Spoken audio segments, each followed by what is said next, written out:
City Morning Show. Good morning and welcome to today's edition of the Sugar City Morning Show.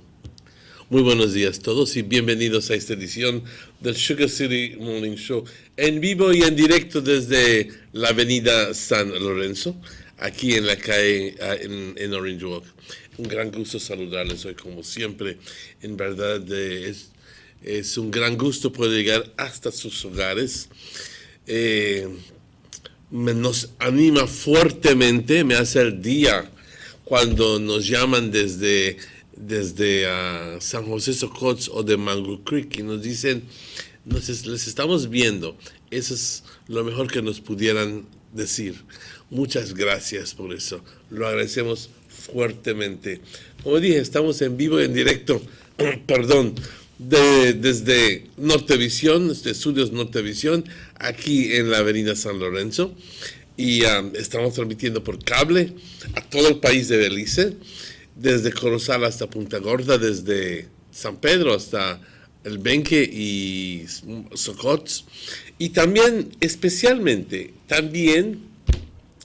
estamos transmitiendo por aire. Es un servicio especial, gratuito, de parte de la gerencia, los dueños y la gerencia de esta estación de televisión, que se transmite sin costo alguno a Orange Walk, Pueblo y Aldeas, y Corozal, Pueblo y Aldeas. Nos cuentan que se ve nuestra señal más allá de nuestras fronteras. Eso es otro cuento, pero estamos bastante alegres por ofrecer este servicio gratuito. También estamos en el internet, si nos quieres dar seguimiento en la página Sugar City Morning Show de Facebook. Buenos días a todos, como siempre, agradecidos con nuestro Señor por todo lo que hace por nosotros. Hoy estoy aquí de vuelta, aunque no el 100%, debo admitir, no el 100%, pero estoy bien. No estoy mal y por eso es que les pido que se unan conmigo a decir: Padre, muchas gracias por tus bendiciones, por la vida, la salud, las fuerzas, por todo lo que haces por nosotros. Aun cuando sentimos de que estamos solos en un abismo de oscuridad, yo sé que tú estás conmigo y tú estás con nosotros. Padre, muchas gracias por confortarme, por darme salud a la medida que la tenga. Gracias, Padre, por todas las bendiciones que me das. Por mis familiares, por mis compañeros de trabajo, por el entendimiento, por el respeto, por el compañerismo, por la paz, por todas esas cosas buenas, Padre, muchas gracias. Como siempre te pido por los enfermos, como yo.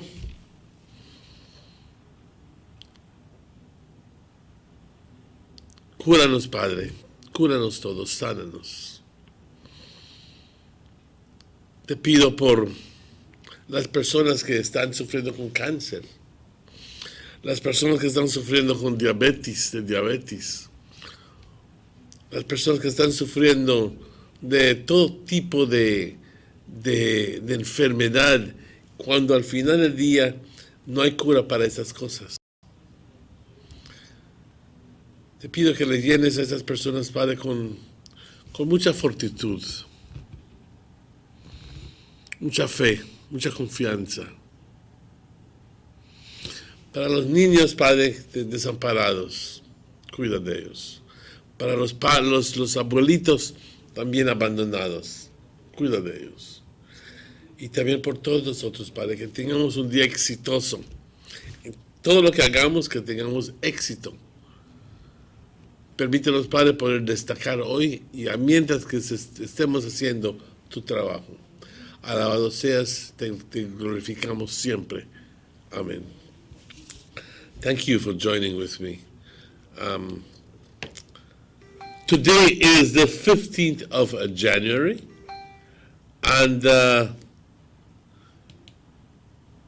today is already half of the month of January, and it's incredible how quickly the time flies.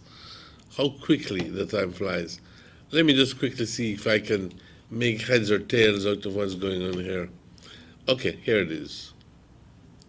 For a moment I thought that the general weather forecast was not available. Yes, it is available.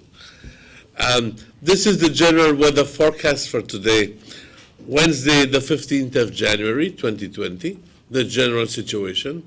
A moderate east-northeasterly airflow continues to dominate our weather. The 24-hour forecast, skies will be sunny with a few cloudy spells today and cloudy at times tonight. A few showers or isolated thunderstorms will occur mostly over central and southern areas this morning and tonight. Showers become generally isolated this afternoon. Winds blowing from the east-northeast 10 to 20 knots. The sea stayed moderate to rough. I hasten to advise you that there's a small craft caution in effect for rough seas. So these notices aren't put out because they sound good. But neither do they sound good nor nothing. They're put out there for a reason, for you to abide by them.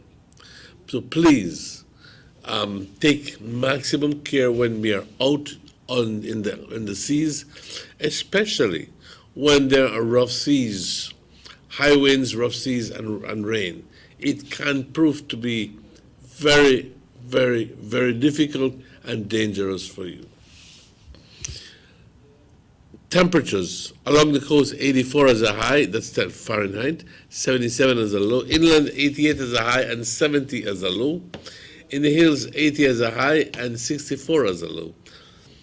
The outlook for tomorrow, Thursday and Thursday night, is for mostly cloudy skies with some showers and isolated thunderstorms occurring mainly over central and southern areas of the country.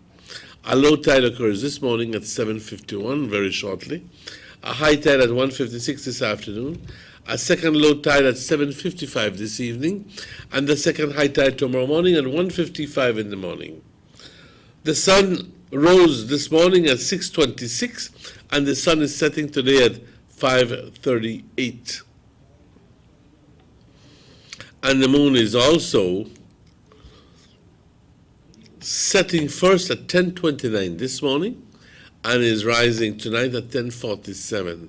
Thank you, forecaster Michael Gentle. Buenos días, aquí les va el reporte del estado del tiempo para hoy, traduciendo rápidamente este reporte. Para hoy, 15 de enero, hoy no es un día muy importante en la vida religiosa. ¿Esquipulas o algo por el estilo? Creo que sí. No soy el fanático religioso, pero, perdón por decir eso, pero el 15 de enero me suena como si fuera algo así. La situación general, un flujo de aire moderado proveniente del este-noreste continúa controlando nuestro clima. Extrañamente, este-noreste. ¿Okay? Los vientos vienen del este-noreste. ¿Okay?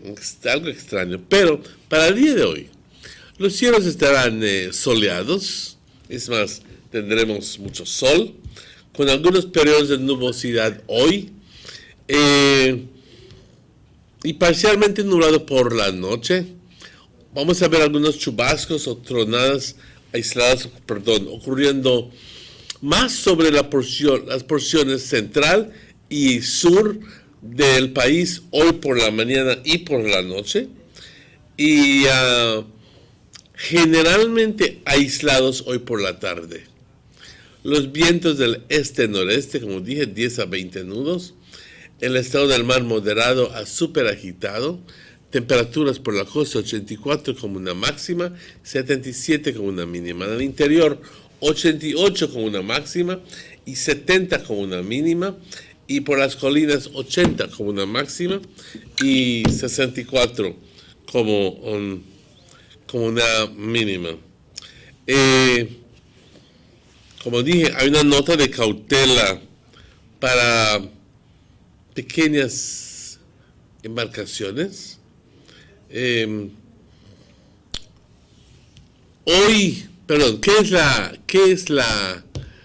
qué es el pronóstico para mañana y para jueves por la noche? Cielos generalmente nublados con algunos chubascos y tronadas aisladas ocurriendo más que nada sobre la porción central y sur del país de Belice. Una marea baja ocurre a las 7:51, una alta a las 1:56 de la tarde, otra baja a las 7:55 por la noche y otra alta mañana a las 1:55. El sol salió hoy a las 6:26, el sol se oculta a las 5:38. De igual forma, la luna sale primero se oculta a las 10:29 por la mañana porque está afuera y se oculta a las 10:29 y sale a las 10:47 hoy por la noche. Muchas gracias. Forecast a Michael Gentle. Y también debo mencionar a las otras personas trabajando en el National Med Service que también tienen algo que ver con todo esto. Muchas gracias. Vamos rápidamente una pausa, son las 7:16. Hoy supuestamente tenemos al ministro Elodio Aragón con nosotros y vamos a una pausa y estaremos de vuelta con ustedes luego de esos anuncios. No se vayan.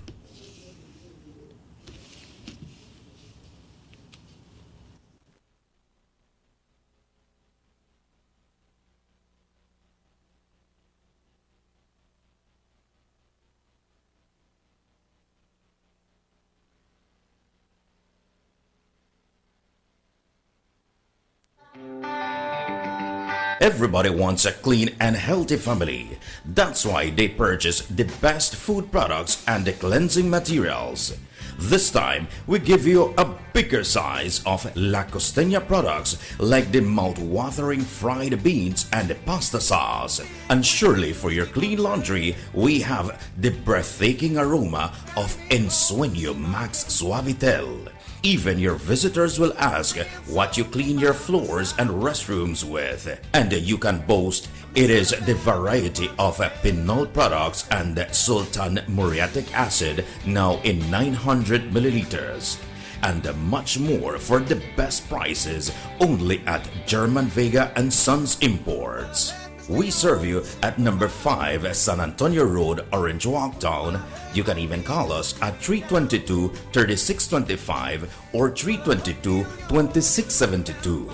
Or you can even send us a fax at 322-2571 or email us at germanvega@btl.net. German Vega and Sons Limited, because we care for you. These sunny days are here, and whether it's for a picnic or in your kitchen, you need the meat. Gillette's Meat Shop proudly offers a variety of juicy cuts such as processed meats, ham, bacon, salami, longaniza, and sugar cure ham, just to mention a few. Enjoy our meats in beef, pork, and mutton. So for that healthy cut your family enjoys, visit us at number 18 San Antonio Road in Orange Walk from Monday to Friday, 7 a.m. to 12 p.m. and 1:30 p.m. to 6 p.m. Saturdays, 7 a.m. to 12:30 and 3 to 5 p.m. Sundays, 8 a.m. to 11:30 a.m. Place your orders at 322-3486 or 2175 or even 610-4061. Send us an email at derekgillett31@gmail.com. Gillette's Meat Shop, fresh and processed meats. Ay, qué rico.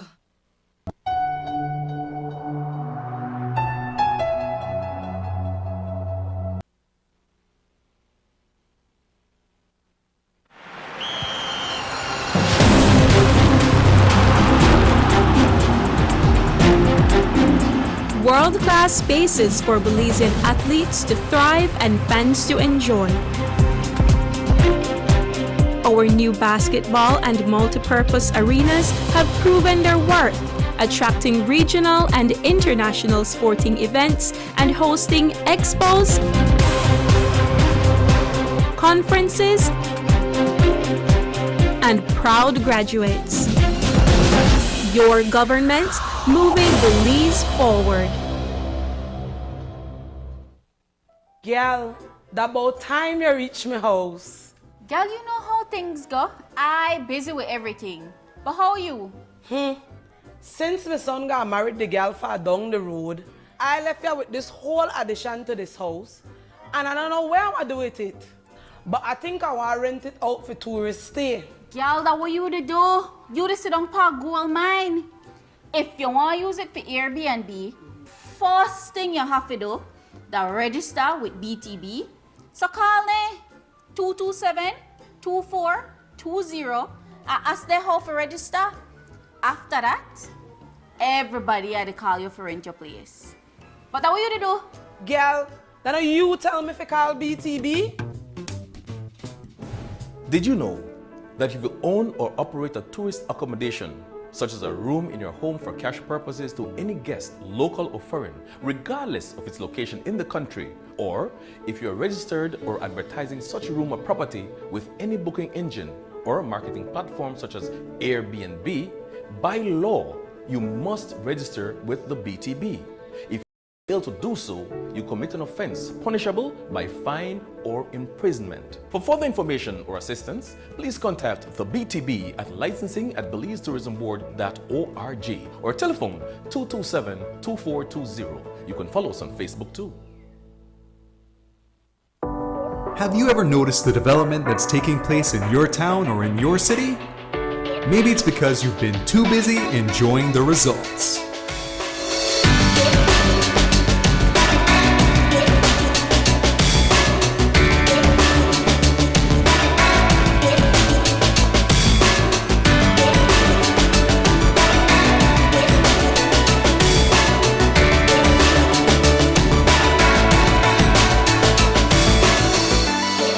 More for Belizeans, more for Belize, the government of Belize, moving Belize forward.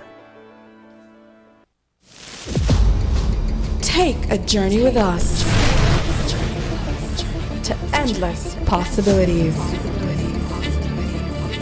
Our future as a country is now.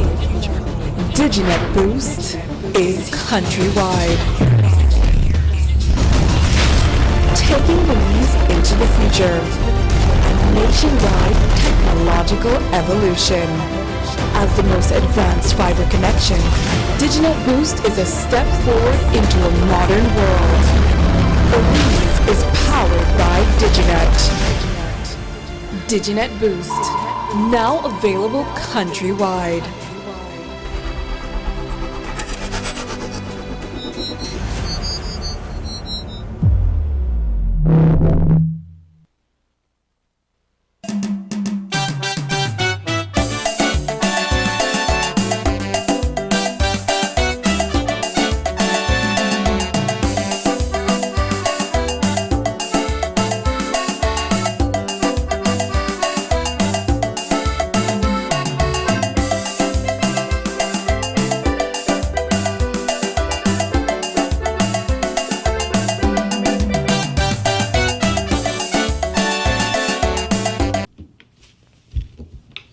Welcome back to the Sugar City Morning Show. It's a pleasure to be in your company. It's exactly 24 minutes after 7 o'clock. Las 7:24. Por favor, bienvenidos de vuelta al Sugar City Morning Show. Hoy este año empezamos con mucha fuerza, con mucho vigor. Please join me this morning in saying good morning and welcome to our special invited guest, Honorable Elodio Aragon, Minister. Good morning. Good morning. Good morning, Emmanuel.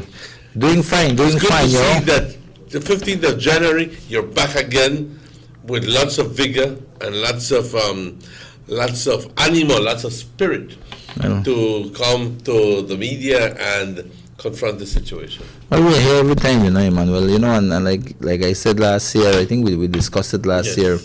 We have to come out and show more of what we're doing, because Exactly. I tell you, every day, it doesn't go a day without us impacting the lives of our people in the East. Not go a week or a month without something major happening, the works that we are doing, and I think we need to highlight these things, because sometimes they get tied up in the work and we are not showing the people some of these works that are happening, Well, the Bible says that don't let your right hand know what your left hand is doing, or something to that effect. But in politics, it's different. The politics is the more people know what you do, and then the more they appreciate what you do. It's very, very simple. And it's always a pleasure being here today, Emmanuel, and Sure. to our viewers and listeners out there who are tuning into 104.9 East Radio, and of course Channel 10, who are viewing through their TV screens, I say a pleasant good morning, and it's always a nice thing for me to be here with you all. Well, Anything that you'd like of course. begin with first, Minister? From last week, because I was here last week to here to now, I had mentioned we were going to have some works begin, and some of these things have commenced, and I'd like to highlight those quickly, Sadly, I won't be here for the entire duration of the course this morning, duration of the show this morning, because, we have the opening of the sugar crop today at 8:30. Right. At the 8:30, so I will be out there at the ASR for that. Officially, the saffrons will begin at 8:30 or at 10? Well, the gates will be open. Well, yes. Well, I figure. Well, they have the ceremony first. Every year they do that, and they've asked have a us. ceremony. Okay, good. They've asked us to be there at 8:30. So I'll try to make it there on time. But definitely, still being here, I would like to highlight a number of things, and I think one of the first things I would like to touch on today, Emmanuel, is to basically put my condemnation out there in regards to the grave that was pulled out of its tomb this week. It's such a damn shame. Yeah, to me that is terrible. I always think if you have something to say or that, you need to do it through the proper channels or whatever, because I don't know what is the situation, but nevertheless, the condemnation in terms of that act itself, I am totally against, and it's just sad, because you have to remember, people are grieving already, people are going through a difficult time, and then this on top, it's I can't even imagine how that entire family must feel. With the police in terms of the investigation? Well, I spoke to the police yesterday, because definitely I wanted to find out what is happening, and because for all the situation, and well, actually from Monday I spoke to them. With the OC, the reality is that they look into it, but as far as they're telling me up to now, they haven't found anything which would lead them into a kind of investigation that would look after certain people, So but he's saying that is a matter that they are looking into. So that is as far as I know in terms of the situation right now with that, Because of course you had something on Facebook and all of these things which I don't really want to go into, but it is a matter for the police to look into, and I had called on them on Monday to find out what is the situation, and they said they would be looking into it. SugarCity MorningShow, good morning. Good morning, gentlemen. Good morning. I heard that the minister is going for the opening of the crop, and there's a concern of a lot of our Kenyans, right? Okay. The river has been brought to life again because of the rains. The river is alive once more. But we haven't heard any reports from the Department of Environment collecting any data to compare the data while the crop is going on. I think the Department of Environment needs to collect some samples, or should have collected some samples from when the river is getting better, and keep it as a data, so that throughout the crop they continue taking samples, probably once a month, and not only depend on what ASI is sending them, because I know for a fact they are only receiving data that BSI is sending to them, right? The Department of Environment has no data to compare their report with what they would have physically been doing. So that's what the Department of Environment need to be doing now, right? To stay on top of things, because it's a very important river. And as far as that's concerned, and apart from that, publish what they have found. Publish it monthly, what are their findings of the river, right? That's one. Two, I heard in the news yesterday that the implementation of one-use, or the ban of one-use plastic bags that are given in shops, styrofoams and plastic, one-use plastic spoons and forks will start to be in effect as of today. My question is, who will see that this is being enforced? You know, the Department of Environment is a very small unit, so they need to have a task force seeing that these things are being removed from the shelves and not being sold anymore, right? Because it's already a law. I know they have a certain amount of money, but it needs to be start to be implemented as of now. You know, it's not a problem as of now, and that's a big concern for all the regions, and that would bring back our river more to life, because a lot of plastic and styrofoam are in the river. So, Mr. Aragon, I think it's in your bar court. As an Orange Occasion, you're supposed to see about this and give us a report, man. You know, see that the report is being put on the media so that we can know what's happening to our river. Thank you very much. Okay, thank you, Carla. And I must commend the Carla. I think this is a very two interesting points that he has brought. These aren't big concerns. These are huge concerns. Yes.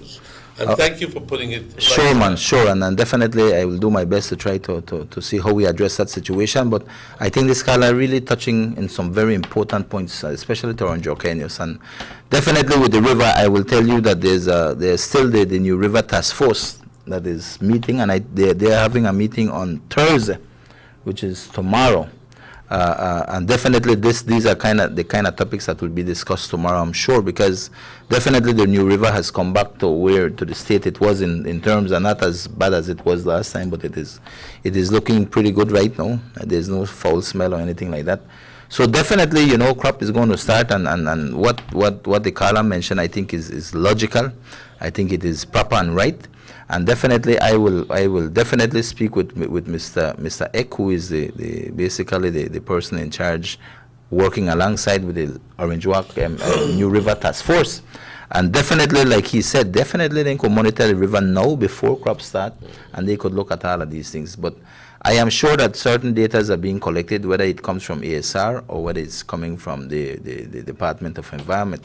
But these are very, very valid points, and I must commend the Carla.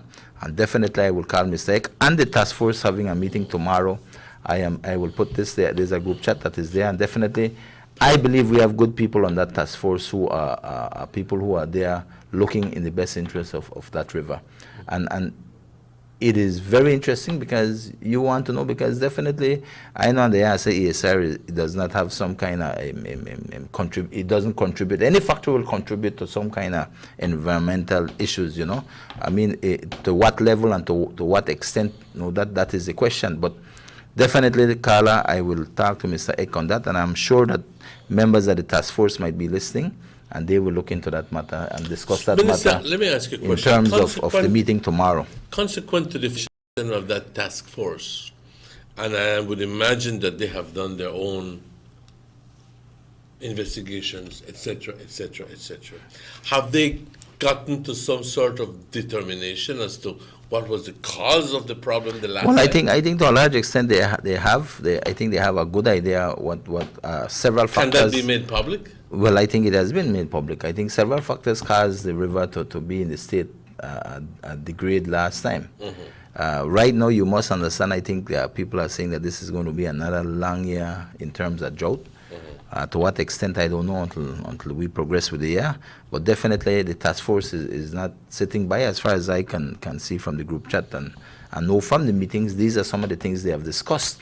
Of course, the ministry or the Department of Environment must get up and do their thing to exactly what this scholar has mentioned. I think this scholar is hitting it right on the head in terms of what some of the things that the Department of Environment must be doing. That is in regards to the river. I'm confident that those are some of the matters being discussed and will be discussed on tomorrow's meeting.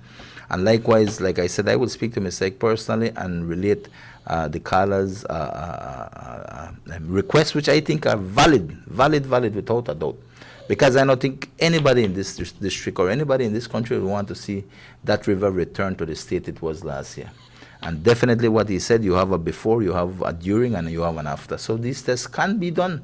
In no two ways about it. Definitely the environment, Department of Environment must do their part. In terms of the use, the single use of forks and plastics and all of these things, well, this has been a long time coming. It's been, I think, at least a year easy, or more than a year, that this government has been speaking about these things. And definitely the big question that he posed was, who will monitor this thing? Who will enforce this regulation? And the answer, I would want to say, first and foremost, the Department of the Environment, the ministry, Omar Figueroa's ministry, and I think even the other departments that have to do with checks. According to what he said, this has been rendered illegal. Yeah, definitely. So I should not have in my possession. Well, that is what I'm going. Styrofoam. That is what I'm going to get. So first and foremost, the Department of Environment and all those other departments that have a say and a role to play in terms of dealing with the use of this plastic, the regulation, they will have the foremost work to be done. But I say to all Belizeans in this country, I mean, if I know that this is wrong, or I want to help the environment, man, then if I go down one shop now and then they give me plastic, I don't take it.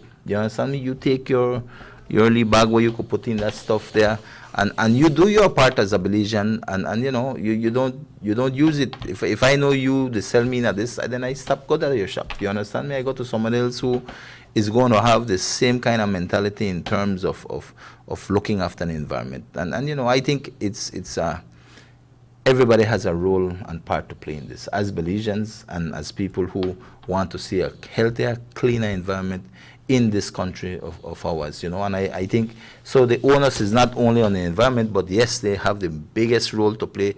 They have the directional role in terms of setting the pace. But I do think as Belizeans, we also play a role. And definitely, I am sure that as we progress with this thing, so one of the big problems people will see the work being done on it. We have encountered over the past couple of months is to find a replacement for these styrofoam cups that are not expensive, because most of them that are biodegradable are made out of corn or made out of rice, but the price is exorbitant. If I were to buy a clamshell, one of those that, you know, which are barbecue cups, Yeah. I can get those at the Chinese for 20 cents each. However, if I were to buy one of the ones made out of corn, it easily comes out to about 75 cents, $1 each. So the price itself is prohibitive. I'm wondering if there is some sort of arrangement where the government itself can find some sort of classification for the importation of these things and put them in as duty-free. Yeah. So, because if you were to, it will be classified as something made out of corn or blah, blah, blah, then automatically it still ends up paying 10-15% import duty. Right. You know, most of these things come from China. China is the leader in the corn and other countries as well. But then again, and even though you have them available from out of Mexico or out of Peru or out of Chile, the basic manufacturers are in the Far East. And I hear you on that, Emmanuel, and I think that those are some good suggestions you've made.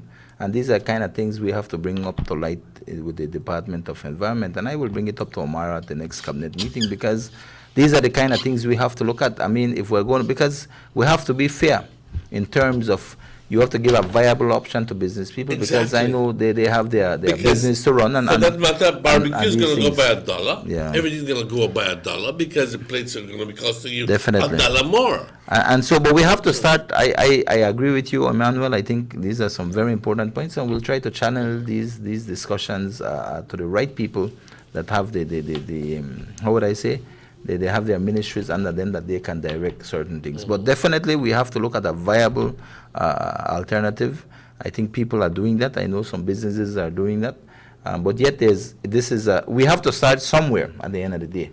You know, we can't just have this perpetually going on year after year, and we must start somewhere. And I always think that the ministry is responsible, and especially our Belizeans across this country will begin to need that. But we'll need to do their fair share in terms of dealing with this issue.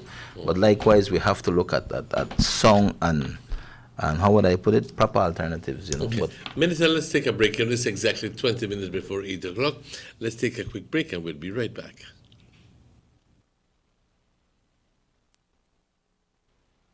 Six cylinders to pure potential and better performance. It looks like it vibrates. You think it could be the horsepower? With a quart of oil and the calibration of the injectors, it will start to get the watchers again on the street. We take a motor to its optimal level. We speak machine, Rush France, making the world function. Authorized agent, German Vega & Sons. Telephone number 322-3625. Email germanvega@btl.net. Notice the residents of rural communities in Orange Walk and Corozal districts. If you value your health and your children's health, you will dispose of your garbage only at approved sites. The disposal of garbage at any other location is illegal, and if caught, you can be fined up to $5,000. If you don't get caught, you can still suffer health impacts caused by these illegal sites, because illegal dump sites harbor pests such as rodents, possums, and mosquitoes that carry diseases. These can transmit those diseases to you and your children. In addition, the garbage you throw away illegally can contaminate water bodies near your community, the same water bodies you might use for recreation or other purposes. Only with your help can the Department of Environment ensure that Belize's development is safe for present and future generations. You can also contact your local village councils or Belize Solid Waste Management Authority for more information. The Department of Environment thanks you for your help. Our economy benefits when goods and mobile services get to their destination quickly. When citizens are able to travel without frustration and undue hurdles, everyone benefits as well. The government of Belize is happy to announce the imminent upgrades to the Corozal-Sartaneja Road. 27 miles of road will be upgraded to paved standards and will include the replacement of 2 ferries with new bridges. Why is it that we're going to invest in Sartaneja? Why is it that we have to take $50 million to invest in an area where we do not have a political directorate? We believe that as a government, we have to provide a service to all Belizeans. Well, this for the village of Shunosh is a big advantage both ways. Sometimes when we got sickness, we got people sick at the clinic there, women. When we reach at the ferry, can't pass, 45 minutes have to wait. So now this road will benefit whole village, Shunosh, Sartaneja, and Copperbank, and part of Progreso too. Well, it's really important for us. I know that our village is not so much developed with tourism because it's a remote village. And for that reason, we don't have a lot of tourism over there. But now with this upgrading of the road and the pavement of the road, I think that it will be much beneficial for us and for everybody. More for Belizeans, more for Belize. The government of Belize. Moving Belize forward. The soup not got no taste. I can't even feed it to my dog. It needs no salt. I don't have no salt. I don't have no money. I wonder when this man I get paid. Jan! I hope you know that down the street they played no bad picnic. Mom, you know what?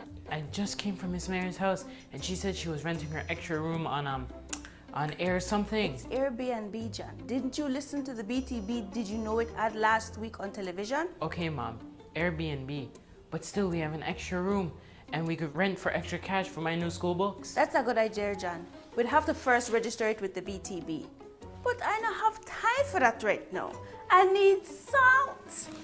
But babe, you know something? Jan is right, you know, we need money, but we need to get it the correct way, so we need to register the room. I wish I may know about this before. Let's go, son. Let's go register the room one time at BTB. But I need some salt. Jan! 2 of a kind.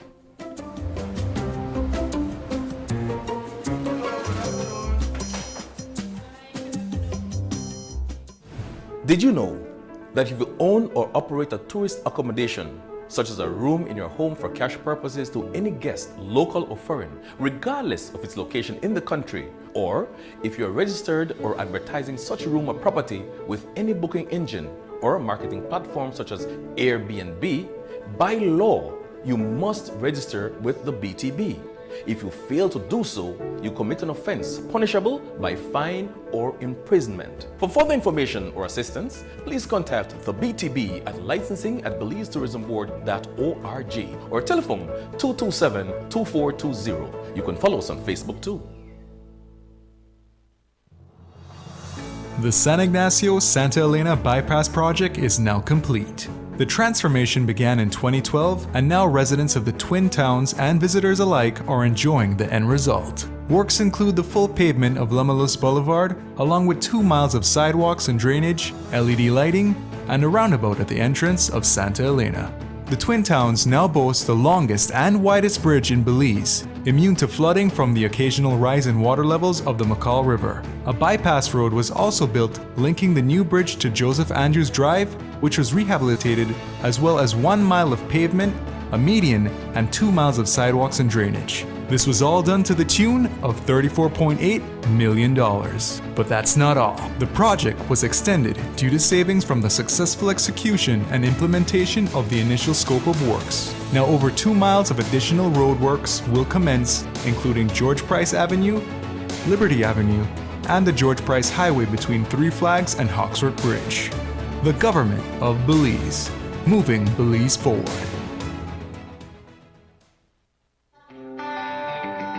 Everybody wants a clean and healthy family. That's why they purchase the best food products and the cleansing materials.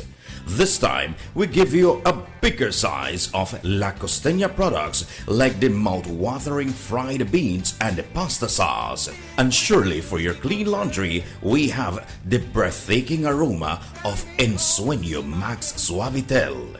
Even your visitors will ask what you clean your floors and restrooms with. And you can boast it is the variety of Pinol products and Sultan muriatic acid now in 900 milliliters.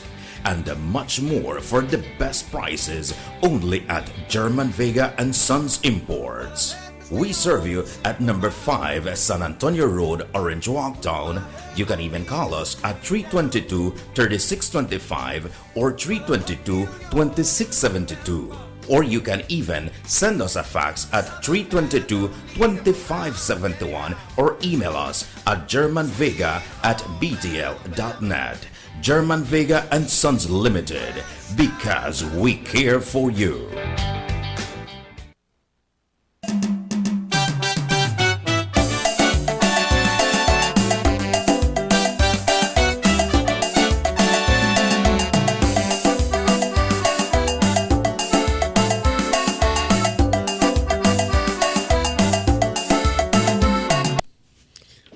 Welcome back to the Sugar City Morning Show. It's exactly 12 minutes before 8 o'clock here again with Minister Elodie Aragon.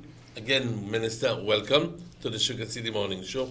We're live on TV, Channel 10, and transmitting throughout the country of Belize on cable and also to the northern part of Belize via Channel 10. And we're also on East Radio. That's right. Again, welcome to the show, Minister. It looks like you can't go register where you want unless people know they take picture for you and put you on Facebook, which is, I think, an infringement on my privacy. That's right. That's right. You know, Emmanuel, we currently have an issue right now. Yes, there is an issue out there, and I think last week. And I will come and call it what it is, you know, how it is. I think when was it? Last week, we had 2 persons that went to register at the Election and Boundaries office. And, well, you know, these people come, they come to because they want to register, and they were taken to Election and Boundaries office to register. So when they go register like any personnel in this country or anybody who needs to register, they are going in at the Election and Boundaries office to register. They went in to register, and they registered, came out and went home lo and behold, in I would say in a matter of minutes, the mayor posted their pictures.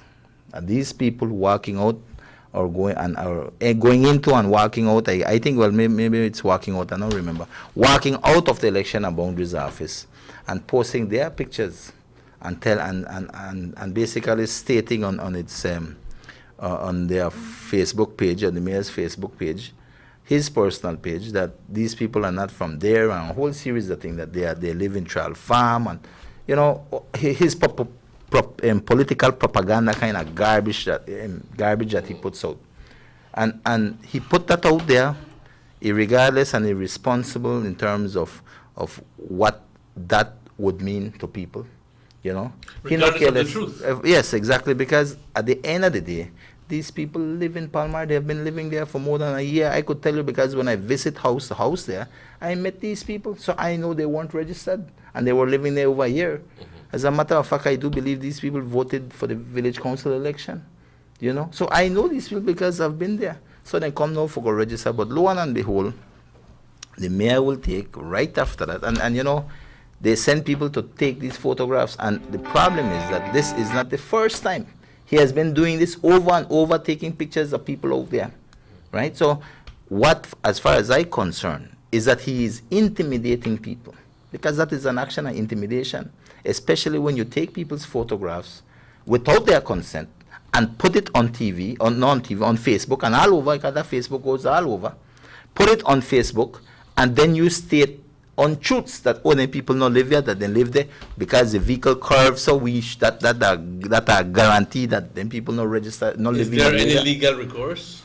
Of course there is a legal recourse, and this, when it came to my light of what the mayor had done, I decided that, what, we have to counter this. We have to make this Enough is enough. public, because it's not the first time. Several times he has done that, but nobody take action in terms of wanting to take him to court and thing, and he's unapologetic about this thing.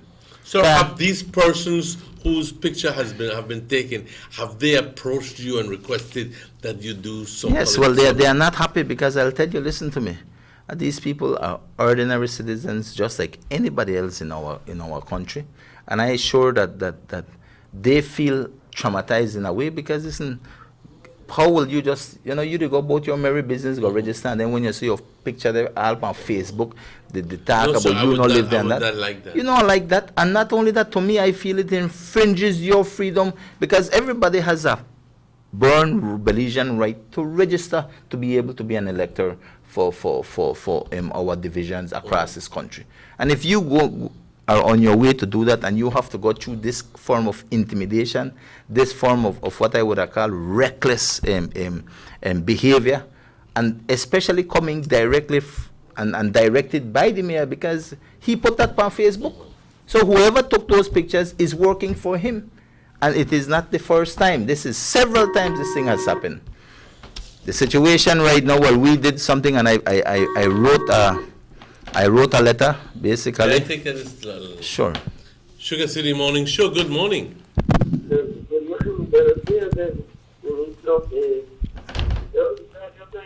Necesito que hables un poco más recio, por favor. Pues estoy llamando ahorita porque la calle ahorita es donde estamos llegando.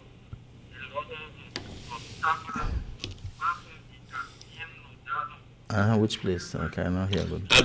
Estamos perdiendo tu señal, por favor. ¿Hasta dónde? ¿De dónde nos llamas? Where? No entiendo. ¿De dónde, señor?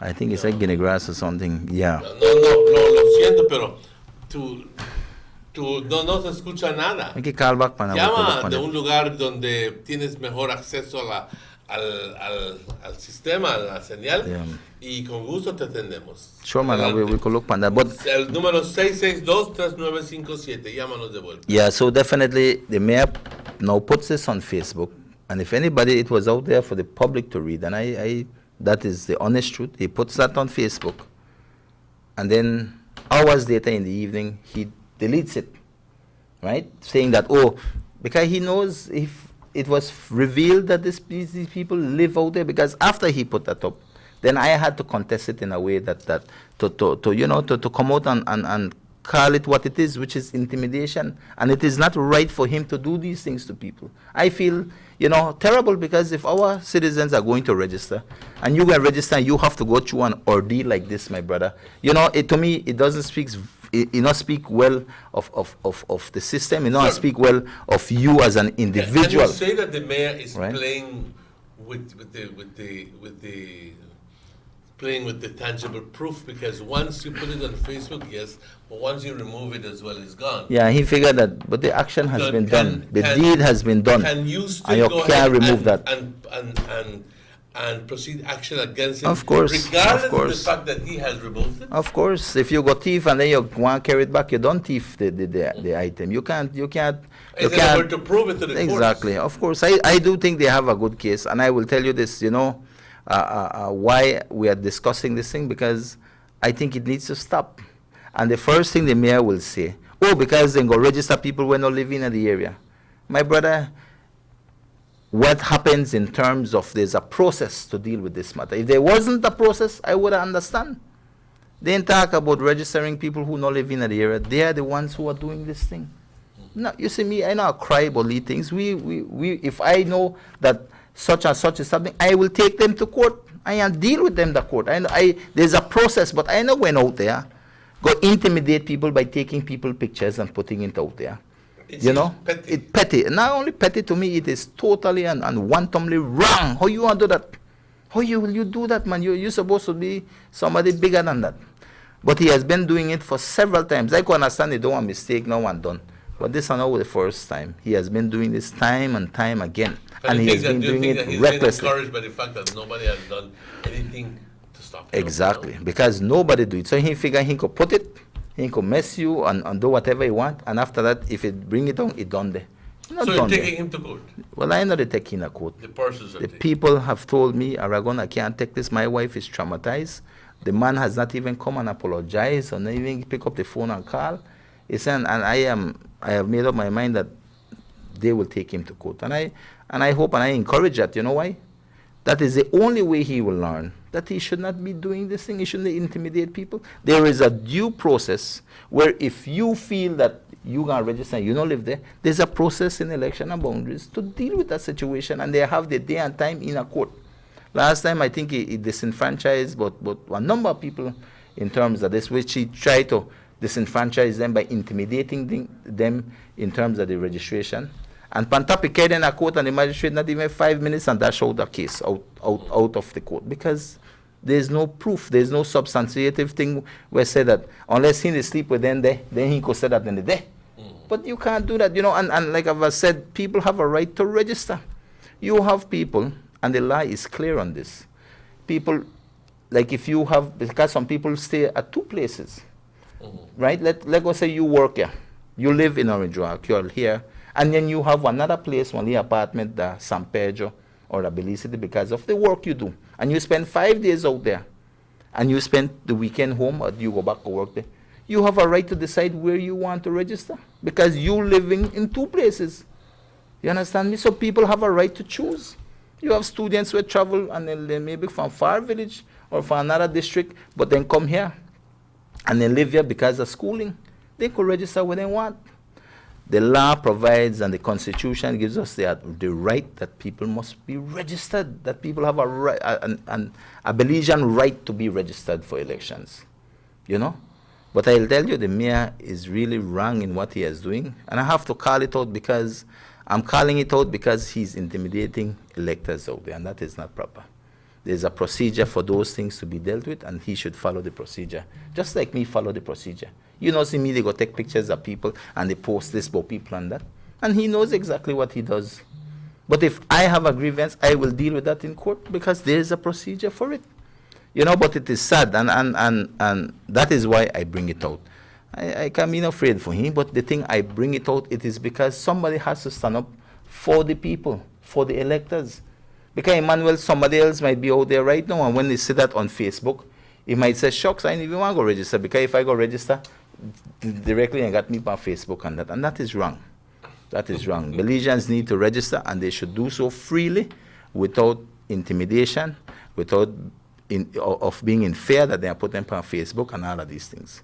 So that is the issue in terms of what transpired last week, and I had to write a letter in regards to that for let people to understand, because I already deleted like if it never happened. But we had screenshot it and all of these things, and we post it back up. We post it back up for make people know that what he is doing is wrong. But he's unapologetic, you know. He gonna take so what time. you've done essentially and is you've snapped the picture of his posting, and you have posted it back just to remind him that, hey, we have you captured. But to me, my simple words to him is stop it, you know. And he come with all kind of thing. Oh, but then the transfer people, and my brother, there's a procedure for us to deal with that. Not be childish on these matters. But the procedure is that whenever there is the magistrate's hearing, then that's an opportunity. There's for legal recourse. There's in other a words, proper procedure in place. After the person has already been Objections, he could file an objection, all of this thing. But what's this crap about taking pictures of the people and putting it on Facebook? But isn't he aware of what's happening then? That person is never gonna vote for him anymore. If you do that to me, Papa, I know he wants to. And the sad thing, Emmanuel, I think in the past he did it to people who were known PUPs. I did tell you.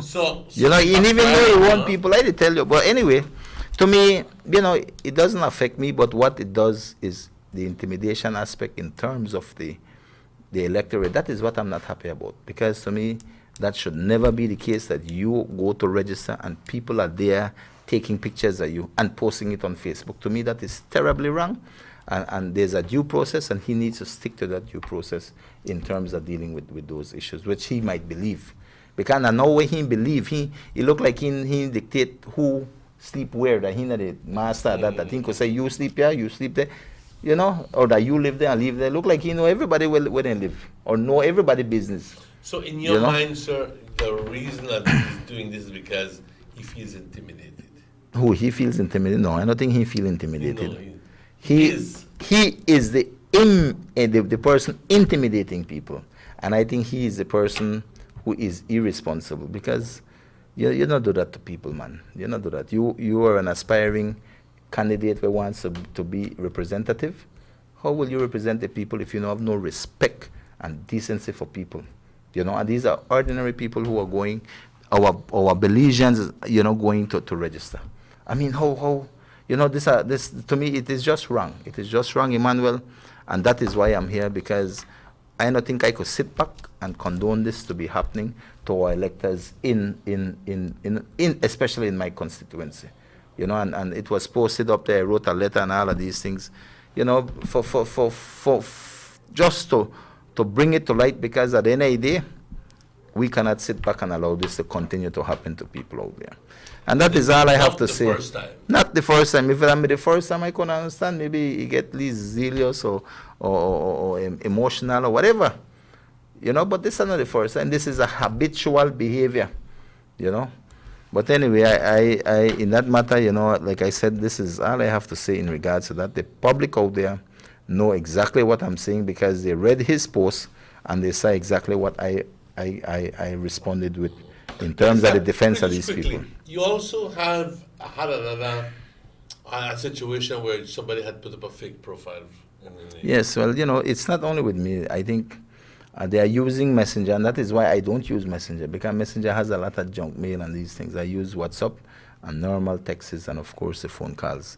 There are people, scrupulous people out there, God knows where they come with from all walks of life, I guess, out in all kind of countries, where they have these scams, you know.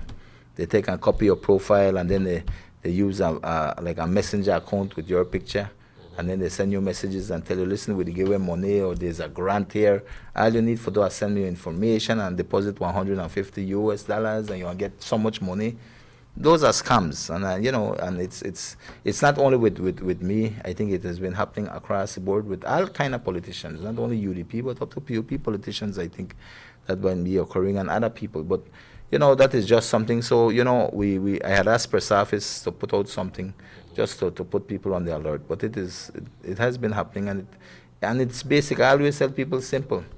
Anybody takes you for say you win the lotto, and you know buying one lotto ticket out If there. it's too good to be true, it's because it's not true. And nobody I give free money It's like not that. true. Exactly. So Simple. just comes, Emmanuel. But apart from that, Emmanuel, I just like to. I think we don't trash this out in terms of the mayor's irresponsible behavior and thing. And I have to call it out. Because I truly believe that what he's doing is wrong in terms of the intimidation of voters or people who go to register. Apart from that, Emmanuel, I'd like to take some time to highlight some of the works that we are doing because, like I tell you, every week we do something, Emmanuel. And right now I want to say last time I was here last week, I mentioned that we would have some work in terms of water works being done in the area, in the Pasadena area on 5th and 7th Street, I think 7th Street area. And well, that work has started, and I feel very good about it. I think it's going to be close to about close to $200,000 in work. And here you can see work being done. What then it took for dig the culvert or the drain for where they're going to lay pipes. WASA is going to lay pipes so that residents in that area or people who are building in that area will now have access to water. So we are preempting a lot of things that are happening right now there. And right now also, like you say, a lot of drainage taking place. This is very important because the main water line will pass there. So that gives a lot of people access. I think this is 7th Street, if I'm not mistaken. Yeah, but so this is, where Mr. Pate live and those people at the back, that's the area that's going to push right through. So we are basically ensuring that street has its continuity, so that anybody who is going to live there and that will have access to water. Because that water is very important, and I know that people are already building in those areas, and people have houses on those streets, and work is continuous there. So this will go a long way for them, and definitely the next thing to follow will be light posts and electricity on that area, which we are working on. And likewise, Emmanuel, we don't stop working. And like I said, this project we had written for this proposal, it has taken us some time because, you have to go through a process. It's not just go and ask and it happen. We have to write and show the need. And I am thankful that the board at WASA saw the need for these things. And I will tell you right now, everybody in that side can't say no get water because this is a second tranche of work that is being done. We had I think 5th Street or 6th Street, one of those streets never have water. People were getting water from their neighbors and stuff for a long time. So we fixed that already. So a lot of people have their own meters now and all of that. And to me, I think that means a lot to them. And I feel proud of that, So we have done that, and we are continuing with the work. Where in the world is 5th and 6th Street? Is this Pasadena, way at the end of Pasadena. If you take the Pasadena Street, it's way to the end.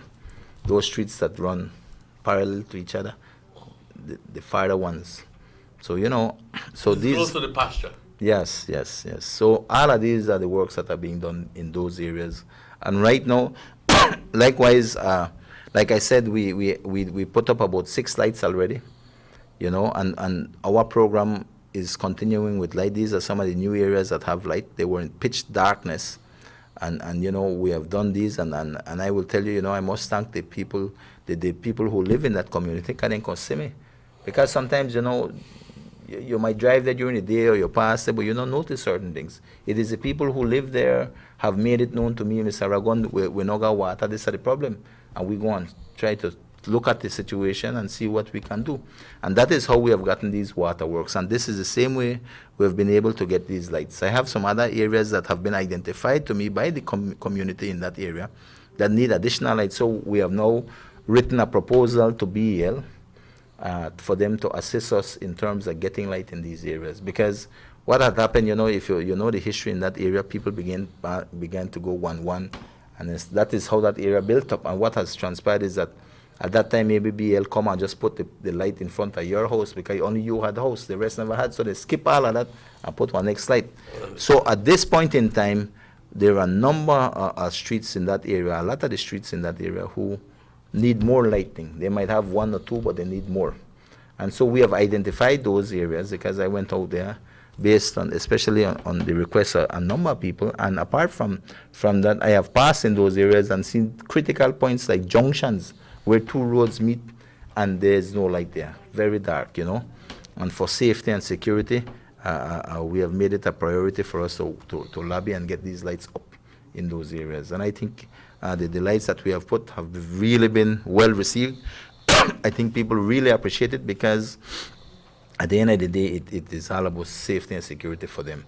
And I'm proud that we're able to do these things. And like I said, you know, I wish that I could have just done my finger like this and pop, everything have the lights that are needed. But it takes a time. But one thing you could rest assured, we are working on these things and we are pushing it. I've been personally out there, so I know the areas. I know the people who live there who have asked me for these lights. And I'm telling you, we are working on it. And I'm hoping that because these were the areas that I had requested, but right now we are requesting for the entire street because we found that when we went out there, then only one, and it don't make sense that I write for 1 or 2, 3 lights. We need to write for the entire street. And based on that, with the license plate numbers, we could specifically tell BL, these are the points that are of interest, a special interest to us, but the entire street needs to be looked on. Sugar City Morning Show, good morning. Good morning. A concern. What are the procedures for asking, or who you should go to ask for installation of lights on your post? Who you should go when your lights are burned out to be replaced? All right, good man. I could explain that quickly. Is it the town council? Is it BL? Is it the air representative? What is the procedure to go to do these things? Well, it's not difficult, you know. You must understand right now that all lights that are up right now in wherever part of this country, if you have a light, government is paying for it. So if that light is not working, you have a light on a fixture on the post and it's not working, all you need to do is report it immediately to BEL, get the license plate number and go and report it, and they should fix that light because government is paying for that light. Working or not working, government is paying for it. So for that, you could take your own time and go and make that report in terms that the fixture on your post front of your house, not the work, and BL should come and fix that. Now, when you want electricity, there are people who are building their homes where no post is. Excuse me. Yes. Excuse me. I did not ask. Hello? Yes, go ahead. I did not say if you need electricity. I was talking, I know the procedures if you want electricity. You need to apply, if it's far from the street, you need to pay for the post and blah, blah, blah. I know that procedure. You talk about new lights, sir. I'm talking about the street lights. All right, good. Well, in town, right? All right. Because you were talking that there are streets with those lights and blah, blah, blah. Yeah. Who are the ones responsible The to have these lights installed? BL is request BL to have this lights installed. Any my question. people need. All right, thank you. People need to make the request because if you are living in an area and not have one light, you can go and make the request at BL. No, I'm trying to explain, and maybe I guess you're not interested for nobody expansion electricity, so we could left that part out because I guess that's not in his interest. But if you, like I said, the fixture of light, I've already explained that if you know the work, you need to check with BL and report it. If you have one post and you have electricity running on your street, but that post don't have one light and it needs a light, that has to be made a special. You have to report that again, but those things must be made along with the license plate number, so BL knows exactly which post you are talking about, and that has to go into BL. The problem with that is that, remember, that is out of the, how would I put it, the contract with government, because right now whatever lights are up, government has signed a contract to pay all the lights across this country that are up right now. So any new light will and should request, need the Ministry of Finance, I think, approval for a new light to be put up, because a new light coming up will require new electricity out of the contractual arrangements that government has had for, like I say 100,000 lights out there, or 300,000 lights where government pay on contract with. These new lights is not within that contract. So that is why they require the Ministry of Finance approval. But of course, BL has their own program of expansion in terms of lights and replacements and installation and new lights.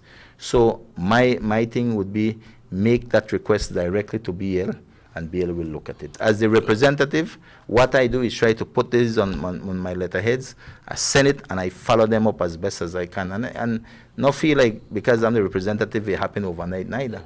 It's a process, and BL has their own expansion of lights or installation of new lights.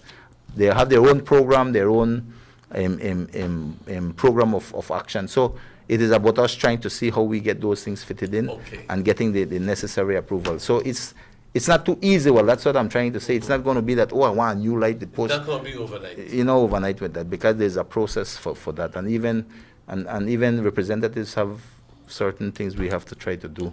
But we stay on it, though. Minister, I am cognizant of the fact that you need to go, but let's just quickly take a break first, and then you can advise me as to how long you would like to stay on the show. Okay, well, I have to get ready, but we will close when we come back. Let's take a quick break, and we'll be right back.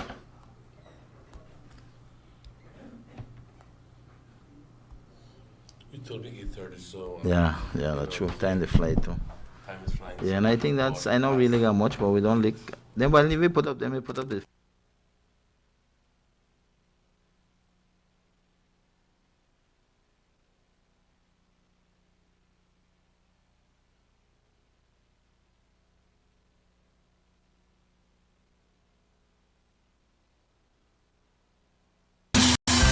Vamos a darte el aceite que te mereces. Vas a correr como rayo, preciosa. Los que oímos más allá de las revoluciones, hablamos máquina. Rosfrans, poniendo el mundo a funcionar. Agente autorizado German Vega y Sons. Teléfono 322-3625. Rosfrans. Someone come? Yes, someone coming. Let's go. Sa. Fastest question of the day. Why you the letter? Who sent me the letter? That sign right there. You can't read? Well, make I tell you something. In this community, everybody dump here, so me just dump my garbage right here. So if somebody jump off a bridge, you that do it too? No, man, no. You never know that littering is an environmental crime and Department of the Environment can charge you for that? Why is that a crime? Because you pollute the same environment you live in, dirtying the same land and water you use. You don't even know that you dumping garbage can make you and your family sick by attracting disease-carrying pests, and the Department of the Environment just to try help we take care of the environment. Sure, all of that? Well, know that you put it that way.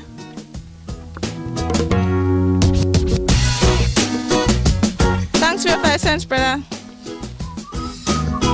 That's 5 cents question of the day. This message is brought to you by the Department of the Environment.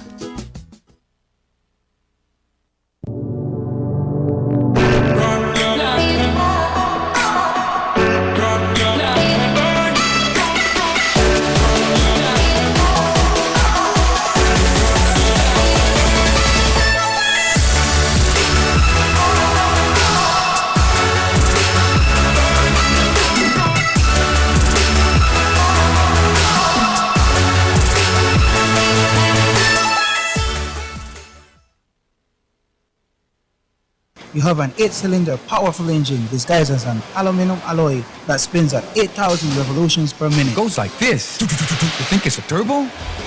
No, with a cleaning of injectors and a change of oil, you will run more efficient, my friend. For those who understand the engine like it talks to you, we speak machine. Rush France, making the world function. Authorized agent German Vega and Sons. Telephone number 322-3625. Email germanvega@btl.net.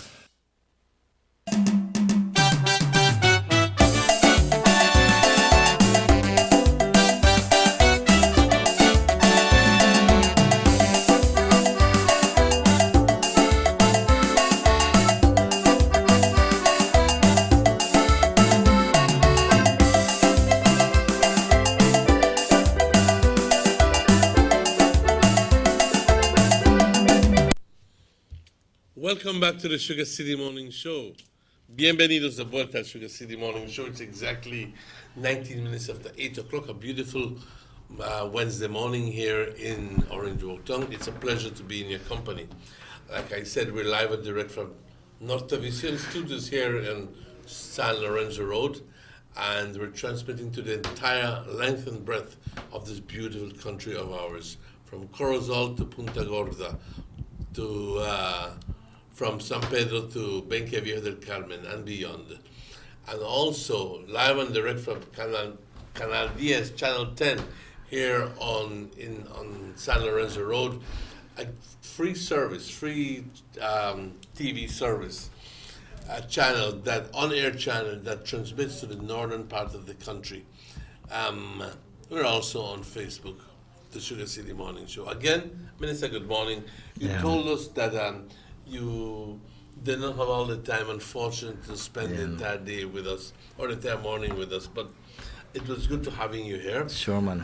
You made it absolutely clear. You spoke about the problem, the current situation with the registration, the problem that you have with Mayor. You also spoke about some of the projects that you continue working on, but you also have something else you wanted to share. Yeah, well, I just wanted to highlight, because this Sunday I was out at the Sandy Field, football field Which in the is all the Pasadena way in area. Pasadena area, right. I was out there, and I think it is very important I bring it up, because we have to encourage our young people. We have this young guy, Danny Balam. He was out there, and I will tell you, when I see young people like these, very young person, he got together with his group of friends and people there, and he said, you know what, I want to organize and do a six-a-side tournament there. And this young man did that. I supported him. He came to see me, and I said, no, man, for young people being involved like this, I will support.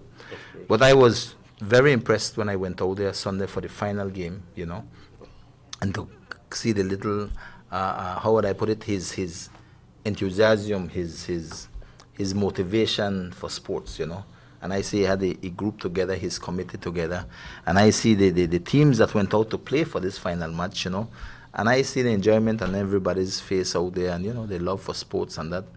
And I will tell you that definitely I want to big him up, because I know everybody will come and say, well, especially a young person like this, for say, I want to do an active role in terms of making something happen, and that in and of itself to me speaks volumes at this young person. And as you can see, some of the pictures of the final teams, we had. These were the elites. I think they came in first. And so you had the teams that contested for third, second, and first place. And it went well. We were able to assist them with trophies and medals. Mm-hmm. And I made a pledge to Danny that is out there. And Danny, I'm proud of you, brother. And I ask you to keep it up. Keep up the good work, because what you are doing, you're not only doing this in terms of doing it for sports. You are making a significant impact in the wider things of your community, in terms of getting people involved in something very positive. Mm-hmm. And to you and all your committee that were there, because I will tell you, it was organized, He had this thing well organized. Mm-hmm. He keep the score. I think he had for best goleador, he got for best keeper, He had it out there, and we supported him with the medals, the trophies, and that. Shows a lot of potential. Yes, and what I feel good about it is that he's from the community, and he has made a significant step to say that I will do something to impact my community. And with that, no matter who you are, you got my support, because I like certain kind of things. When you're serious and you get out and do it, and we have supported that, and I have promised him, and I have promised all the guys that were out there, all the people who competed in this competition that were out there, because after that I talked to them that we will be doing, definitely will be looking at ensuring that the next competition that is held there, that we not only have the trophies and the medals, but we are going to organize it better and support him in terms of some cash prizes and these things, so we could, and maybe advertisement, and to bring together what we know about organizing sports as the Oregon Sports Committee, to come out and support him fully, so we could have a very big event out there, because I think it is something that a lot of people like. The six-a-side is something that a lot of people could participate. We might not be able to participate in the bigger competitions. So I think this is something very good. I've seen this not only in the Sandy Field, but in Palmar is going. A competition is going on right now. Again, I must big up Mr. Dennis, that has been out there pushing this year in and year out, and we have been supporting him. And we support these initiatives because I truly believe having young people involved in sports goes a long way. Those things are priceless, in terms of the fact that people are out there really being involved in something positive as opposed to negative. Let me ask you a question. Are there lighting facilities at the Sandy Field? No lighting facilities, and these are the matters that we are looking to address. No, but like I said, definitely I was taken in terms of the level of seriousness and the level of participation from the community and from Danny Mbalaman and his committee in trying to get and do something positive. So with that, I showed you the pictures. It was a pleasure for me to be there and to having supported that initiative. And definitely we will just make that bigger and better. And I've asked their committee whenever they are ready, and let us set the timeline so we could work alongside them in making it an even bigger event than what it was. And kudos again to all those who organized, the referee that was out there, to all those who participated, and of course, to, you had some very exciting fans out there where was really out there supporting their team, and I love to see that, So with that, Emmanuel, that was what concluded my week last week, basically, and the things we have been doing. Like I said, every week there's some place, somewhere we are working. We're impacting the lives of our people in the East, because that is what I'm here for, day in and day out. I'm here. But it's not easy, but it's something I like to do, and something I like to know that we are making an impact in our community. Yes, so understand, to me, that's the important thing. And I do understand that you must leave. Yeah, I gotta go. That it's barely 4 minutes I'll reach before. late there. We don't want you to be late. So we just quickly wanted to say thank you very much. Sure, man. For being here with us. Thank you, Emmanuel. It's very important. Your presence here is and I'll be here regular, maybe every week if I can, or every 2 weeks. But I will be coming in and definitely we do highlighting understand what that we are you doing. must go to the official opening Yeah. ceremonies of the.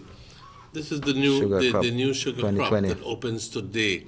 Well, thank God that the crop opens today. It's very important. Because that's very important that we begin to get money into the economy in the northern part of the country here in Orange Walk and in Corozal. So, Minister, again, thank you very much. Sure, man. My for pleasure finding to time highlight be what here. we are doing. And we'll take a quick break, and we'll be right back after that.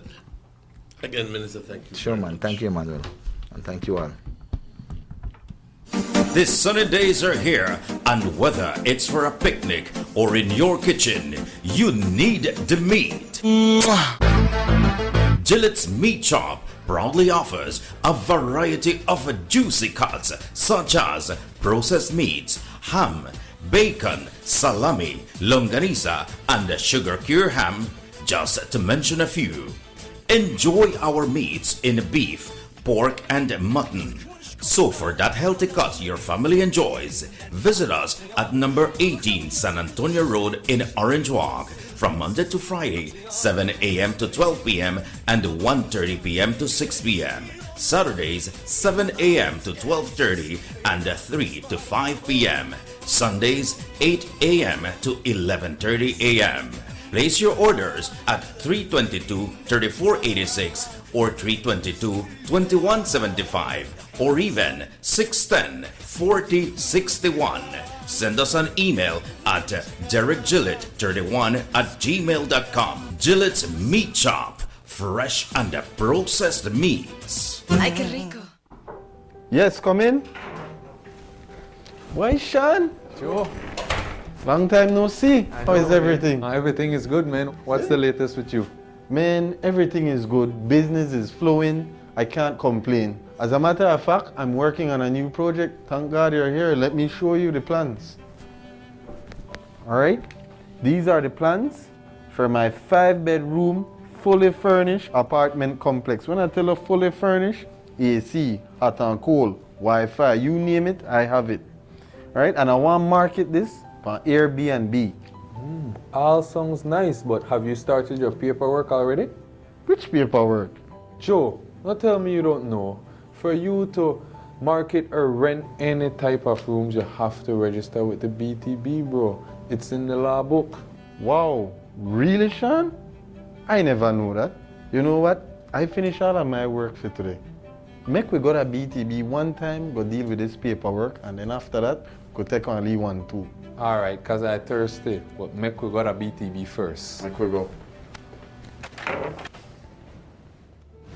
Did you know that if you own or operate a tourist accommodation, such as a room in your home for cash purposes to any guest, local or foreign, regardless of its location in the country, or if you're registered or advertising such a room or property with any booking engine or marketing platform such as Airbnb, by law, you must register with the BTB.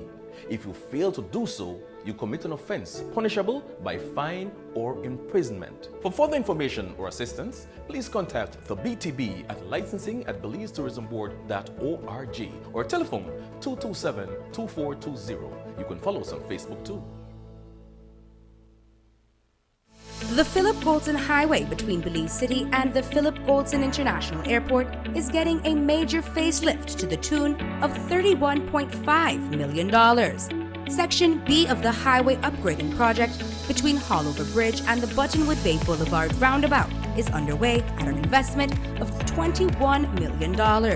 Works consist of the full rehabilitation of the road to paved standard, which includes the widening of the road to 4 lanes, lined sidewalks and drains, wide shoulders, median, and parking plus a bus lane at designated sections of the road.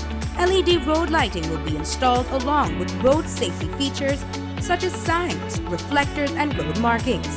The project will also facilitate in the improvement of underground infrastructure for the public utility companies.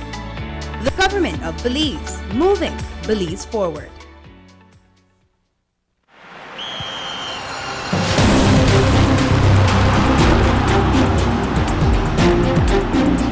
World-class spaces for Belizean athletes to thrive and fans to enjoy. Our new basketball and multipurpose arenas have proven their worth, attracting regional and international sporting events and hosting expos, conferences, and proud graduates. Your government moving Belize forward.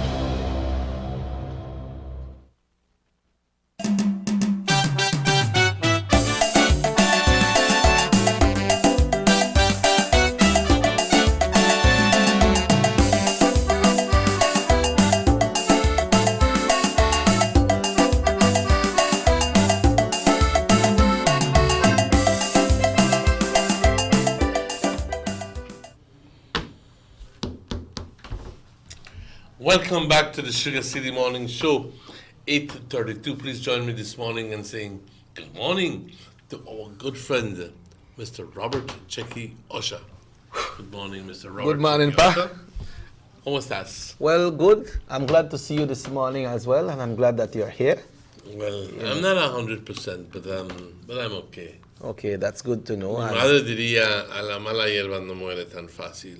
you know, and I don't know if you try to avoid me, but I was thinking that once. I said, no, man, this man sick, man. I call this man so much time, not answer the phone. The man sick. He's not avoiding me. Because, you know, I tried to reach you and No, many actually, times, right? Yesterday afternoon, I felt terrible and I didn't realize that my phone was It was off. Oh, okay. And I said, I don't care. I just need a rest because I Yeah. haven't slept the whole night. Yeah, well, that's good. That's good. But I was trying to reach you, just to find out how you're doing, and you know. But thank you to all those persons who have been calling in on me. You see, a lot of people must be wondering, bueno, ¿y qué tiene Manuel? It's very complicated.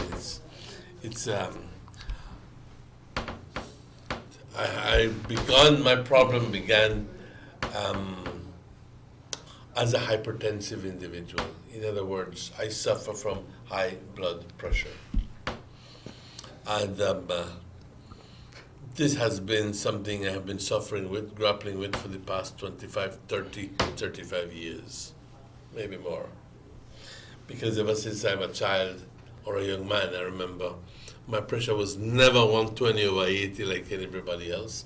My pressure was always 140, 150 over 100. And that's just the way it was.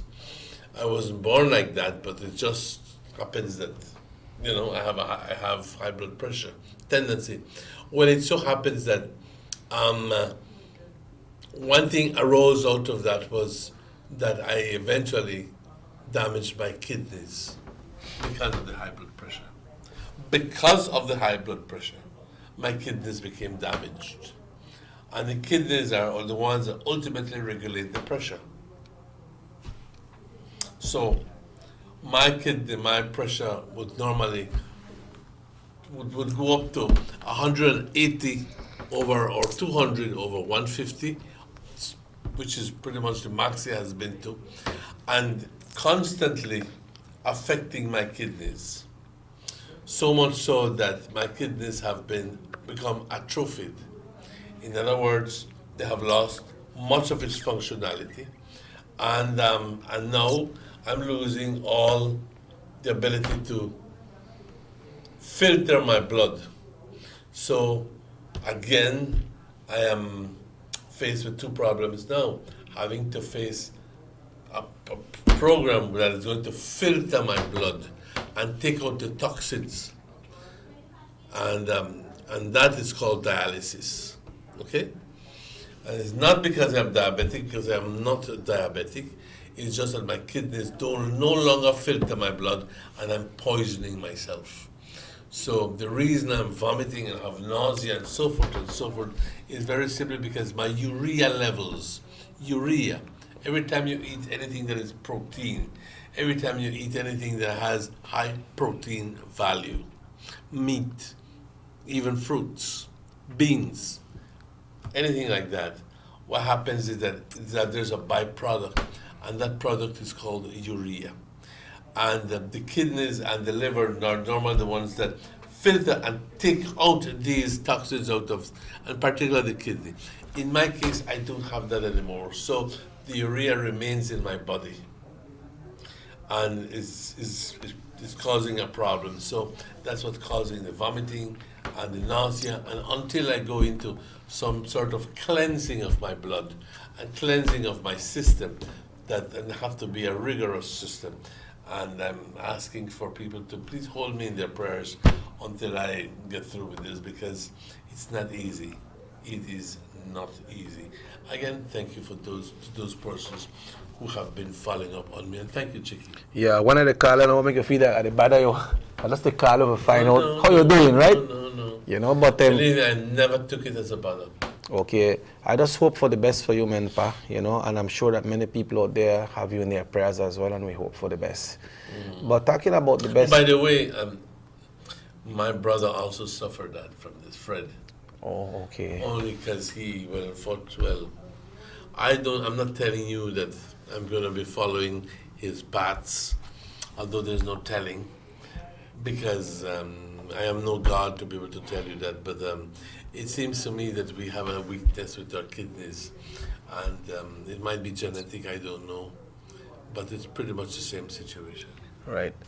But also, you know, Mr. Martinez, all of us have a time when we get sick, you know, and we know that doctors are there, medications are there, treatments are there, but, you know, we need that special prayers as well to help us go through, you know, and we need to put that in our mind that, you know, that there is hope. There is hope. There is hope, you know. But we know also, we like to congratulate everyone in the sugar and in the cane business, because the crop opens today. That's right. The crop opens within an hour and 22 minutes from now. Yeah, that's 10 o'clock it opens? 10 o'clock this morning, and the gates will be open at 10 o'clock this morning. Not sure how... I apologize. Of course, there's going to be an official ceremony at 10 o'clock, at 8:30, between 8:30 and 10, which is the normal official ceremonies marking the opening of the crop. So I'd like to take time out to ask cane farmers to please ensure that they deliver the best cane possible.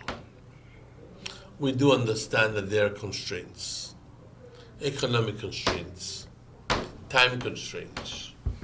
We do understand that these things work against us, are working against us. But hopefully,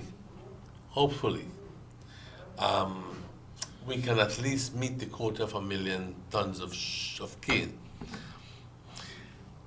which I'm hoping something miraculous happens. I'm just hoping that something out of the ordinary happens when it comes to the price of the sugar.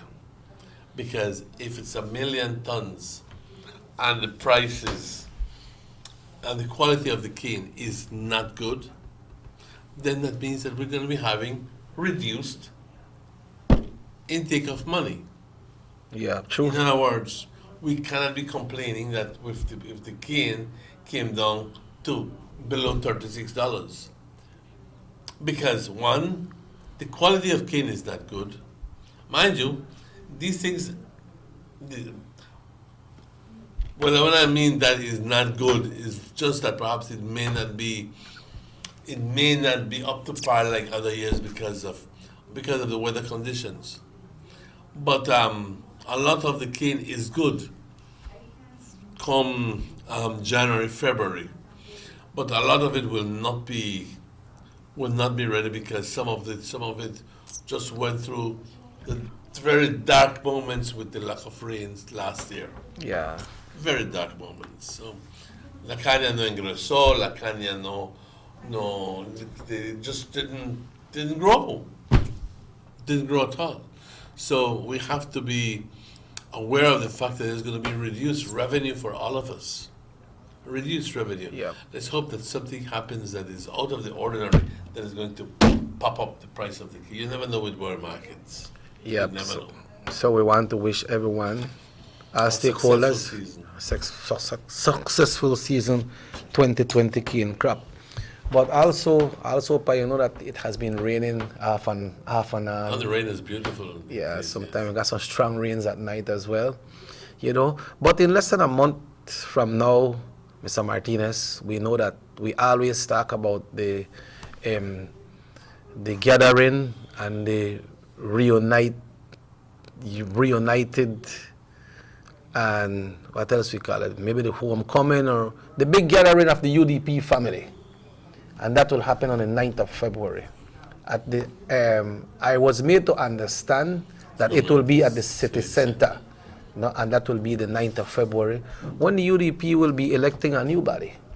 When it comes right from leadership to all the different positions that are held in the party, it will be a new executive. But now we have a chairman in waiting in the name of the Attorney General, Michael Perfit, because nobody will be contesting that position.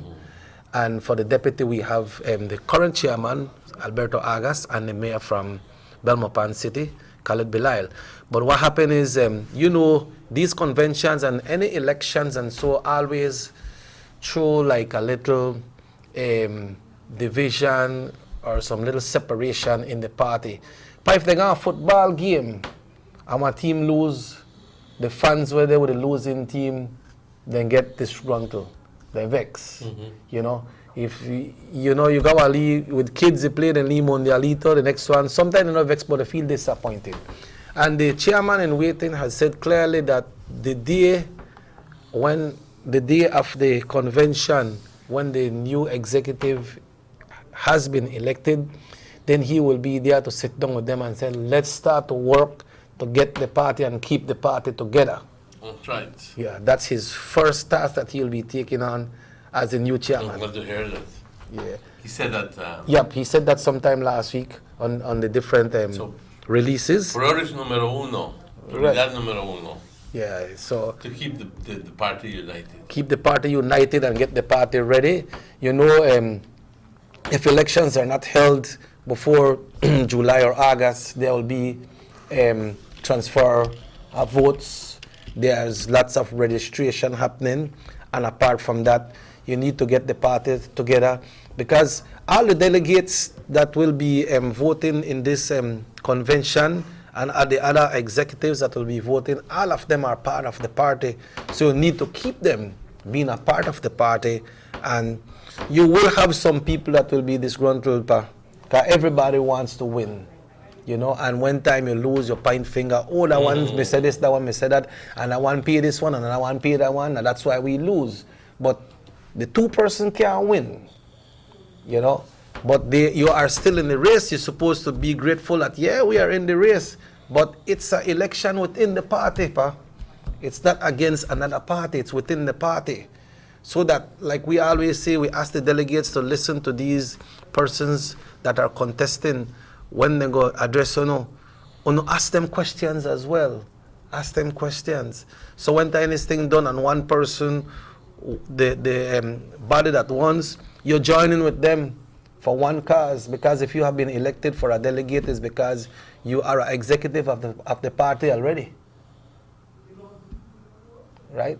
And I believe the new chairman in waiting is a person that moves forward strong, and I believe he can get it done.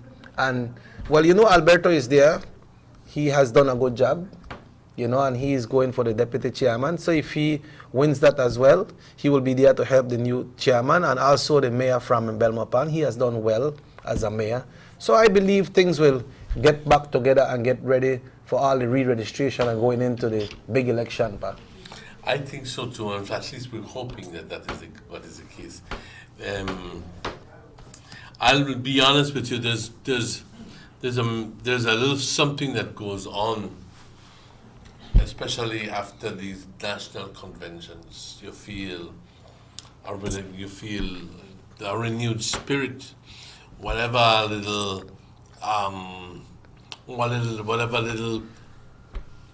down feeling we may have had because of Tara. We quickly sometimes forget those, because we have been treated to this wonderful camaraderie between brothers per se, and sisters within the party. And the last thing I would like to see is to have confrontations, problems, fights, anything like that, because that's not going to be good for the party, not good for the country, not good for anybody. It will not serve the purpose of reuniting the party as we expect it to do. So let's keep it. If there's only, you said a mouthful, only one person can win. Yep. The other person, there's always a winner and there's a loser. But then invariably, what happens is that, well, unless we are, let's call it the perfect loser, then we will go stretch out our hands and say, congratulations to the winner. Yeah. And profess to work well along with them and everything. But then that sometimes is just a show of words. Because deep down inside I go like, oh, where's the least sucker lose? And then that kind of way like that. Yeah, but before... But let's hope that does not happen. Let's hope that when we wish somebody well, we're wishing with all the warmth in our hearts and all the honesty and all the sincerity, because that's what is important, and that in itself is going to be able to get us through the problem of losing. Believe me, there's only one winner and there's one loser. There cannot be two losers, much less two winners. Right. And before when the voting is going on the day of the convention, if me and you, let's say I support somebody and you support somebody else, me and you could stay right there the same day. We could drink at least a drink together. We could eat and eat food together. We could shake up hand and talk. But now, after the thing now, the person who I made the support never win. So I can't drink or start drink with you again. I can't eat or talk or speak you together. Because the person who I made the support never win and you win. Mm-hmm. That's exactly it. And I think it's a lot of nonsense. Yeah. It shouldn't go that way. It has a lot to do with our ego, Our ego is big. Our ego is this big. And bigger, in literally bigger with some people because they have, I don't know, for some reason or the other, they have a lot of luggage with them and their ego is extended all the way to the luggage. But the less egoistic we are, or the humbler we are, the more humble we are, well, that is going to make us more an example to people. Because we honestly don't like bad losers. I mean, the losers who will go like, then this and the other and begin to throw stones. No, let's be honorable. Yeah. Let's go. I lost. There must be some reason why that happened. Thank you very much for those people who voted for me, and so forth and so forth. But please don't be throwing stones at other people just because you didn't win. I think that's not good at all. That's not good at all because I didn't get it. You must not get it either. And I'm going to begin to throw stones at you. I'm telling you that you shouldn't have gotten it either because you stole your way in, because this, because of the other. Live and let live. Yeah. Let's not be trodden down by these with this kind of behavior because it's not good at all. And then I said that one say me, help me, the party say me, help me when I get there, you never there on my side, that day gone on the next side, you know. But I am receiving a text here, I said rumors are going around.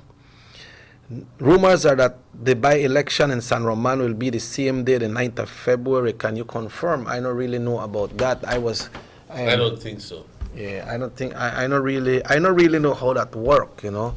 I believe RC1 confirmed that rural development should receive a letter from the village council and then they send it to the. I don't really know exactly how it go, but I don't really know anything about that.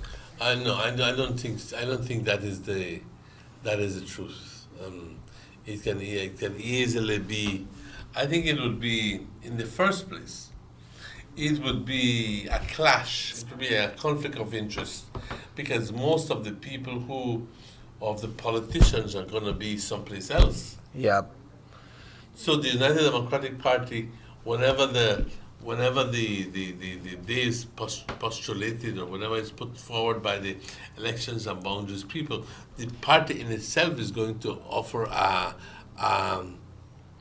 reason why they're not in favor of that, because it's a day when they're having a national convention.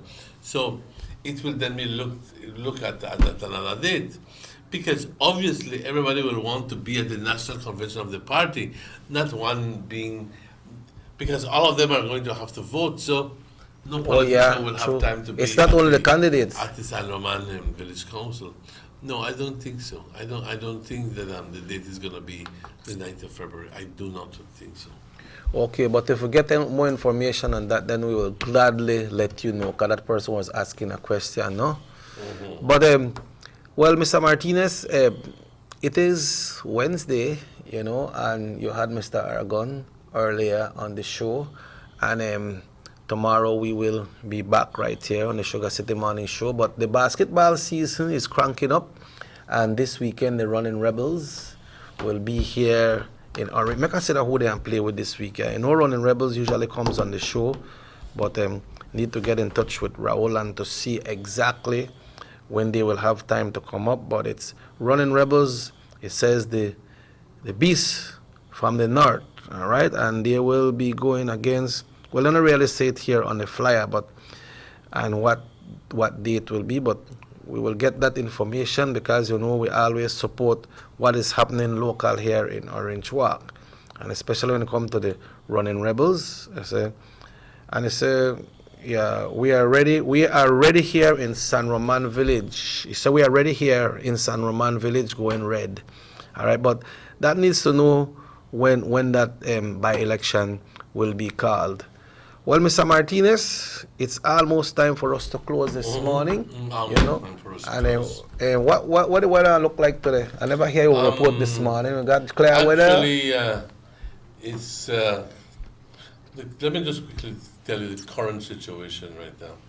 The current situation is we're cloudy and it's 80 degrees, and the skies will be sunny with a few cloudy spells today and a cloudy at times tonight. A few showers or isolated thunderstorms will occur mostly over central and southern areas this morning and tonight, with showers becoming generally isolated this afternoon. We have, let me see, tomorrow is Thursday, pretty much the same thing. 86 as a high inland, 70 as a low. And that continues from Thursday, Friday, Saturday, and Sunday. So pretty much the same weather. So begins to change, I think, sometime next week, Monday. But But just a quick reminder, we are in January, as a matter of fact, so we should be getting some spats of cold weather sometime very soon. But it depends, like I always say, on the jet stream and how far south it comes, and to be able to push that cold air from the north down into the tropics. And if that doesn't happen, then we don't have any cold weather. Very simple. Yeah, yeah. Well, but it's going to be quite comfortable these days. If you notice, 2 days ago there was a strong east-southeasterly breeze. I mean, like it was time to just pack up and go to key. Yeah, true. I mean, I felt like I just like it was beckoning me. It was telling me, come. But man, I wish I can just go, because it certainly was calling out you like you wouldn't believe. But there are gonna be some good times ahead of us. I'm hoping that February, March, when I hope to be able to take my holidays back then in advance in February or March, so I can maybe go to the Keys for a couple of days and enjoy that beautiful weather. Maybe sometime. Yeah, our condolences goes out to everyone who are losing their loved ones these days. Many people are dying, and especially to the Palacio family, Mr. Paul Palacio. That's the father of Alex Palacio. He passed away. We understand that funeral services. Which Alex Palacio? Alex Palacio, the former councillor. He passed away? His dad. His dad? Yeah, his dad passed away. They live right on Stadium Street, adjacent to Sugar City radio station. Oh, I know him. My condolences to the family. Right, Man, this year begin with a bang. Yeah. A sad like bang, left, though. right, and bloody center, like one bam, bam, bam. I don't know. They have a story about what they call him, man. Then that they get 7 of them go. Yeah, fella. 7 people. Yeah. Just I think it was just a couple days ago. I was talking to Dave, and I was asking Dave how long now, what date in January Mr. Mig died, and he was saying, man, it's already in the air that Mr. Mig passed away, because it was early January. I don't remember exactly, but let me tell you that it's been tough. Yeah. For some families. Like I was talking to a member of the Rubina family, said we had 3, one last year. Yeah, 3. Yeah, and like in the span of 6 months. But so we pray for them and condolences. But the show repeats at 9 o'clock tonight, folks. We'd like to thank you who tune in. We have the repeat of the Channel 7 news right here today at 12 o'clock. Then the live news at 6:30 today right here on North Television Channel 10. Keep it locked in. Keep on enjoying your great program. And we say good morning to everyone across this length and breadth of this beautiful jewel that we all know as Belize. Robert Cheque Usher says, hasta mañana. Cuídense mucho. Mi nombre es Emmanuel. Nos vemos mañana, primero Dios, a la misma hora. Si Dios lo permite. Nos vemos mañana. Se cuidan todos.